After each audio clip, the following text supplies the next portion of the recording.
Now in this lecture we are going to study the excitation table of clocked JK flip-flop.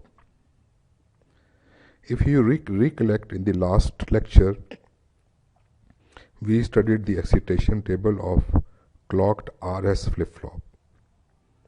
In this lecture we are going to study the excitation table of JK flip-flop. Now, as in the previous lecture it was described and discussed that so far we have studied the characteristics tables of the 4 flip-flops which we have studied.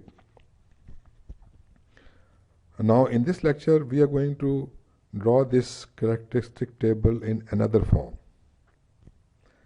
तो हमने क्या करना है कि हमने ये जो characteristic table बनाया हुआ है जेके क्लॉक जेके फ्लिप फ्लॉप का, उसको एक और अंदाज में बनाना है और वो अंदाज यहाँ पे शो हुआ है और इस टेबल को हम कहते हैं excitation table of clogged JK flip flop. उसकी वजह यह है कि जब भी हमने एक सीक्वेंशियल सर्किट डिज़ाइन करना हो तो उसमें हमें जो भी हम फ्लिप फ्लॉप यूज़ करें, जिस टाइप का भी फ्लिप फ्लॉप यूज़ करें, उसी फ्लिप फ्लॉप का एक्साइटेशन टेबल हमें इस्तेमाल करना पड़ता है वो सर्किट डिज़ाइन करने में।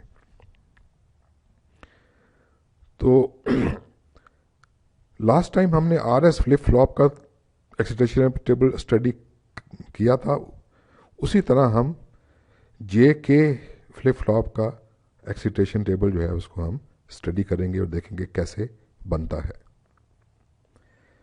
तो आपकी याददाश्त के लिए मैं फिर रिपीट कर देता हूं कि हमने जो कैरेक्टरिस्टिक टेबल पढ़ा था जेके फ्लिप फ्लॉप का, वो क्या था कि अगर ये दोनों इनपुट्स जो हैं जेके फ्लिप फ्लॉप की, जे और के, और आपको याद रहे कि जे जो थी वो सेट इनपुट थी और के जो थी वो रीसेट इनपुट थी, तो अगर ये दोनों ज़ीरो हों और क्लॉक पल्स आए तो फ्लिप फ्लॉप की जो भी स्टेट है, आउटपुट स्टेट, वो चेंज नहीं होती, वही रहती है, बिकॉज जे भी ज़ीरो है, के भी ज़ीरो है। इसका मतलब है कि ये फ्लिप फ्लॉप स्टेबल स्टेट में है। तो हम ये चीज़ पहले ही पढ़ चुके हैं कि अगर दोनों इनपुट जे और के, जे जो है वो सेट इनपुट है, के जो है रीसेट इनपुट है, अगर दोनों की दोनों इनपुट जो हैं वो ज़ीरो हों तो फिर फ्लिप फ्लॉप अपनी स्टेट चेंज नहीं करता। जो क्लॉक पल्स मिलने से पहले स्टेट थी वही स्टेट रहती है। तो इसलिए Q T as it is वैसे ही रहेगा क्लॉक पल्स मिलने के बाद भी। इसी तरह अगर हम जे के ऊपर 0 लेके आएँ और के पे 1 लेके आएँ तो के आप देखेंगे रीसेट इनपुट थी, तो जैसी क्लॉक पल्स आएगी तो वो क्या करेगा कि इस फ्लिप फ्लॉप को रीसेट करने की कोशिश करेगा, और जब उसको रीसेट कर देगा तो रीसेट का मतलब है कि उसकी आउटपुट 0 हो जाएगी क्लॉक पल्स मिलने के बाद। तो जे के फ्लिप फ्लॉप की आउटपुट जो है, आउटपुट जो कि क्यू टी पे होती है, वो 0 होगी क्लॉक पल्स मिलने के बाद। इसी तरह अगर हम जे के ऊपर 1 लेके आ जाएं और के ऊपर 0 लेके आ जाएं, इसका मतलब है कि जे चूँकि सेट इनपुट है तो सेट इनपुट पे हमने 1 लिया और दूसरी इनपुट थी के जो कि रीसेट इनपुट थी उस पर 0 रखा। तो जैसे क्लॉक पल्स आएगी तो वो फ्लिप फ्लॉप जो है वो सेट होने की कोशिश करेगा, यानी सेट हो जाएगा, बिकॉज सेट इनपुट पे हमने 1 रखा हुआ था। तो सेट का मतलब है कि उसकी आउटपुट 1 हो जाएगी। तो जब भी किसी फ्लिप फ्लॉप की आउटपुट 1 होती है हम कहते हैं कि वो सेट स्टेट में है, और जब उसकी आउटपुट 0 होती है तो हम कहते हैं कि रीसेट स्टेट में।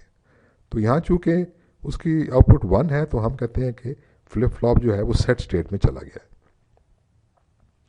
अगर दोनों इनपुट्स 1 हो जाएं, ये भी 1 हो जाए और ये भी 1 हो जाए, यानी सेट इनपुट भी 1 हो जाए और रीसेट भी 1 हो जाए, और जब क्लॉक पल्स आएगी तो ये इनडिटर्मिनेट स्टेट में नहीं जाएगा, मगर क्या होगा कि जो भी इस वक्त क्यू टी की वैल्यू है वो क्लॉक पल्स मिलने के बाद उलट जाएगी, इन्वर्ट कर जाएगी, यानी अगर वो 0 है तो 1 हो जाएगी, 1 है तो 0 हो जाएगी। इन अदर वर्ड्स वो टॉगल कर जाएगी। अब यही चीज़ जो है जे के फ्लिप फ्लॉप को टेबुलर फॉर्म में डिस्क्राइब करती है। ये जो टेबल है इसको हम एक और अंदाज में अभी बनाएंगे या तो वो अंदाज इसलिए अपना रहे हैं कि जब भी हमने सिक्वेंशियल सर्किट डिज़ाइन करना हो तो उसमें हमने जो भी हम अपने फ्लिप फ्लॉप यूज़ करते हैं उनकी स्टेट्स को कंट्रोल करना होता है। यानी हमने ये देखना होता है कि उनकी जो स्टेट्स हैं वो हमने सेट करनी है या रीसेट करनी है, खुद कंट्रोल करना है, या उनको उसमें 1 लेके आना है या उस पर 0 लेके आना है, ठीक है। और वो कहाँ से कंट्रोल होंगी? इनपुट से कंट्रोल होंगी। तो फॉर एग्जांपल अगर आप ये देखें कि अगर इस वक्त क्यू टी 0 है, यानी हमारा जे के फ्लिप फ्लॉप जो है उसकी आउटपुट पे 0 है, और हम चाहते हैं कि क्लॉक पल्स मिलने के बाद भी वो 0 ही रहे, तो उसको हम कैसे कंट्रोल करें, इनपुट्स को कैसे कंट्रोल करें, वो यहाँ पे दिखाया हुआ है। अगर हम चाहते हैं कि जे के फ्लिप फ्लॉप के अंदर 0 स्टोर था, यानी उसकी आउटपुट जो थी वो 0 थी, क्लॉक पल्स मिलने के बाद भी 0 ही रहे, तो लाजमी है कि जे के ऊपर हम 0 लेके आए।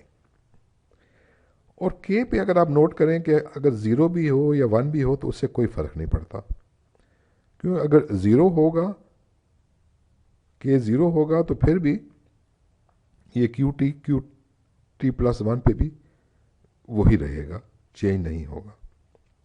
अगर यहाँ 1 भी आ जाए फिर भी कोई फ़र्क नहीं पड़ता, बिकॉज ये के रीसेट इनपुट है, वो आउटपुट को 0 करने की कोशिश करेगी और वही हम चाहते हैं कि यहाँ पे आ जाए। तो चूंकि यहाँ 1 हो या 0 हो उससे हमें कोई फ़र्क नहीं पड़ता, इसलिए हम यहाँ पे एक क्रॉस डाल देते हैं। क्रॉस का मतलब है कि ये डोंट केयर कंडीशन है, यहाँ 1 हो या 0 हो हमें कोई फ़र्क नहीं पड़ता, हमारा सर्किट जो है वो सही काम करेगा। इसी तरह देखें कि अगर हम चाहते हैं कि हमारा इस वक्त जे के फ्लिप फ्लॉप जो है वो रीसेट है, यानी उसकी आउटपुट के ऊपर 0 है, क्यू टी पे 0 है, हम चाहते हैं कि क्लॉक पल्स मिलने के बाद वो सेट हो जाए, यानी 1 हो जाए, चेंज हो जाए।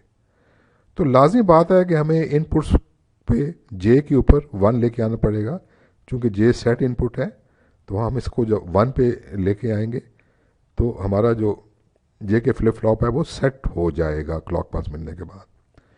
और के ऊपर, रीसेट के ऊपर जो है वो 1 हो या 0 हो उससे कोई फ़र्क नहीं पड़ता, बिकॉज अगर यहाँ 0 होगा तो फिर भी ये ट्रांजिशन आ जाएगी, जे के फ्लिप फ्लॉप जो है वो क्लॉक पल्स मिलने के बाद आउटपुट 1 हो जाएगी। अगर यहाँ 1 भी हो तो फिर भी वो इसको टॉगल कराएगा और 0 जो है 1 हो जाएगा। तो यहाँ पर 1 हो या 0 हो तो उससे हमें कोई फ़र्क नहीं पड़ता, तो यहाँ आपने इसलिए क्रॉस लगा दिया।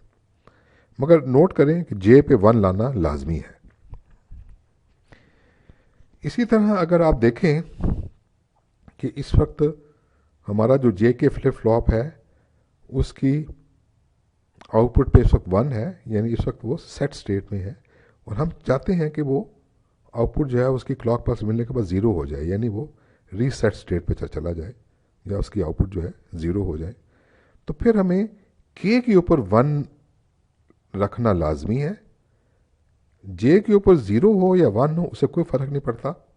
0 होगा तो तब भी ये अचीव कर लेंगे हम, अगर यहाँ 1 होगा तो फिर भी यही चीज़ अचीव कर लेंगे हम। दोनों केसेस में 1 जो है वो 0 हो जाएगा क्लॉक पल्स मिलने के बाद, यानी जे के फ्लिप फ्लॉप की आउटपुट अगर 1 है तो क्लॉक पल्स मिलने के बाद वो 0 हो जाएगी। इसी तरह अगर दोनों इनपुट्स इसी तरह अगर हम चाहते हैं कि हमारी जे के फ्लिप फ्लॉप की आउटपुट 1 है और वो क्लॉक पल्स मिलने के बाद भी 1 रहे, तो फिर के ऊपर लाजमी है कि आप 0 रखें, और जे के ऊपर 1 हो या 0 हो उससे कोई फ़र्क नहीं पड़ेगा, ये चीज़ अचीव हो जाएगी। क्यू टी अगर 1 था तो क्लॉक पल्स मिलने के बाद भी 1 है। बिकॉज अगर हम यहाँ 0 रखते हैं तो आप देखेंगे कि दोनों इनपुट जो हैं 0 हैं, तो ये फ्लिप फ्लॉप अपनी स्टेबल स्टेट में रहेगा। स्टेबल का मतलब ये है कि अपनी आउटपुट चेंज नहीं करेगा, अगर उसकी आउटपुट पे 1 है तो 1 ही रहेगा। अगर यहाँ हम बिलफरज 1 ले के आ भी जाते हैं या 1 कर भी देते हैं तो 1 जो है वो चूंकि सेट सेट इनपुट पे दिया है, तो 1 क्या करता है, सेट इनपुट 1 क्या करता है कि वो फ्लिप फ्लॉप को सेट स्टेट में लाने की कोशिश करता है। तो हम भी फ्लिप फ्लॉप को हम चाहते हैं क्लॉक पल्स मिलने के बाद भी वो किस स्टेट में हो, सेट स्टेट में हो। तो इसलिए यहाँ पर 1 हो या 0 हो उससे हमें कोई फ़र्क नहीं पड़ता, इसलिए यहाँ पर हमने इसको क्रॉस डाल दिया है, जो कि इसकी डोंट केयर कंडीशंस बन जाती हैं। तो अब भी हम जब भी अपना एक सीक्वेंशियल सर्किट डिज़ाइन करेंगे और उसके डिज़ाइन में अगर हमने जे के फ्लिप फ्लॉप चूज़ किए, तो फिर हमें इस एक्साइटेशन टेबल की ज़रूरत पड़ेगी जे के की, और इसकी मदद से फिर हम वो आगे सर्किट मज़ीद डिज़ाइन कर सकेंगे। एक चीज़ का ख्याल रखें कि जब भी हम सीक्वेंशियल सर्किट डिज़ाइन करते हैं तो उसमें हमें चूज़ करना पड़ता है कि कौन सा फ्लिप फ्लॉप यूज़ किया जाए। तो डिपेंडिंग ऑन दी एप्लीकेशन कि हम क्या करना चाहते हैं, किस किस्म का सर्किट बनाना चाहते हैं, हमें एक फ्लिप फ्लॉप चूज़ करना पड़ता है जो उसके लिए मुनासिब होता है। तो एक दफ़ा हम एक टाइप का फ्लिप फ्लॉप चूज़ कर लें उस सर्किट को डिज़ाइन करने में, तो उसमें फिर 2 किस्म के फ्लिप फ्लॉप नहीं यूज़ कर सकते आप। आपको वो एक ही टाइप के फ्लिप फ्लॉप यूज़ करने पड़ेंगे।